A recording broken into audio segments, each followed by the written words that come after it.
लगे रहो, पर बाद में धन्यवाद करते रहो। तुम्हारे लिए मसीह यीशु में परमेश्वर की यही इच्छा है। हालेलुया। मसीह यीशु में परमेश्वर की यही इच्छा है।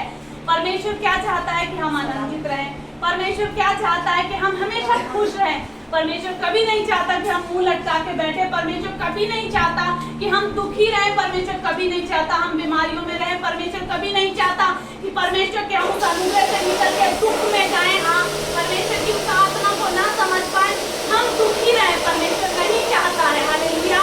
इसीलिए हमारा परमेश्वर हालेलुया हमसे चाहता है कि हम आनंदित रहें। हालेलुया। अगर हम आनंदित रहेंगे हालेलुया, तो परमेश्वर को क्या फायदा है और शैतान को क्या नुकसान है मालूम है? क्योंकि जब हम आनंदित रहेंगे तो परमेश्वर को ये फायदा है कि हम प्रार्थना में जाएंगे, हम परमेश्वर से और पा पाएंगे, हम परमेश्वर से और आशीषों को पा पाएंगे और लोगों को भी परमेश्वर के बारे में, परमेश्वर के प्रेम को बता पाएंगे। हालेलुया। इसलिए वो चाहता है कि तुम हर परिस्थिति में आनंद में रहो। लेकिन शैतान क्या चाहता है कि हम आनंदित ना रहें। वो हमारे आनंद को चुराना चाहता है। हालेलुया। वो हमारे आनंद को चुराना चाहता है। वो चाहता है कि जो हमारा आनंद है, जो हम खुश हैं, जो हम आनंदित हैं, अपने बच्चों में खुश हैं, जो हम अपनी जॉब में खुश हैं, तो वो हमारे आनंद को चुराता है। हालेलुया। अब वो हमारे आनंद को चुराना कैसे चाहता है? कैसे चुराता है? अलग अलग परिस्थितियों के द्वारा वो हमारे आनंद को चुरा लेता है। अलग परिस्थिति क्या हो सकती है? कुछ भी हो सकती है। तुम्हारे फैमिली में कोई हो सकता है जिसकी वजह से कोई कलेश हो सकता है। यानी कि शैतान को पता जिधर हमारा फोकस है वहां पर वो अटैक करता है और तुम्हारे आनंद को चुरा लेता है, ताकि हमारा फोकस उस जगह पे रहे, उस लड़ाई पे रहे, उस झगड़े पे रहे और वो लड़ाई हम करते रहे, हम उसके फोकस में रहें और परमेश्वर की हम उस आनंद वाली बात को समझ ना पाए कि परमेश्वर तो हमें आनंद रहने के लिए कह रहा है। परमेश्वर ने तो हमें आनंदित रहने के लिए कहा है। लेकिन क्या करें, हमारे घर की सिचुएशन ऐसी है, घर में ऐसा प्रॉब्लम हो रही है, तो हम इससे आनंदित रह कैसे सकते हैं? वो तुम्हें ऐसे कंफ्यूजन में डालता है।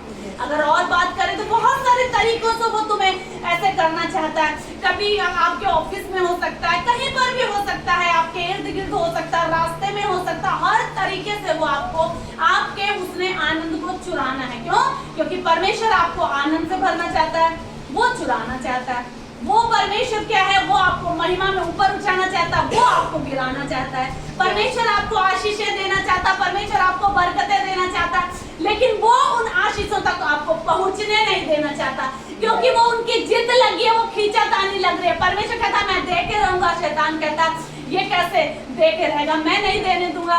तो इसलिए जब भी ऐसा कुछ है, हमें आनंदित है, हम बहुत आनंदित हैं, हम परेशान नहीं हो रहे, हम हर चीज से आनंदित हैं, तो वो क्या करेगा? हमें किसी न किसी चीज में डाल देगा। तो हमें क्या करना है? उस समय हमें करना क्या है अगर हम आनंदित में रहने नहीं दे रहा? हालेलुया। तो जब ऐसा कुछ सिचुएशन आ रही है तो हमें क्या करना है? हमें अपने आनंद के चुराने वाले कारण को ढूंढना है कि क्या कारण है कि जो हमारा ये आनंद चुराया जा रहा है। तो उस आनंद में परमेश्वर को ही थामे रहना है, उस आनंद में परमेश्वर के ही आंचल को पकड़े रहना है, तो हम आनंद में बने रहेंगे। हो सकता है थोड़े समय तक, क्योंकि परमेश्वर हमें हो सकता है कुछ बता रहा हो, हमें कुछ सिखा रहा हो, क्या पता आपको बड़ी गवाही के लिए तैयार कर रहा हो, क्या पता इतनी बड़ी गवाही के लिए हम हर चीज में परमेश्वर पे अगर भरोसा रखते हैं तो हम उस आनंद को बनाए रखेंगे अपने लाइफ। हालेलुया। कोई भी हो, चाहे वो बच्चे हो, चाहे वो बड़े हो, चाहे वो बुजुर्ग हो, सबके लिए परमेश्वर कहता है कि आनंदित रहो। हालेलुया। इसलिए हमें आनंदित रहना है।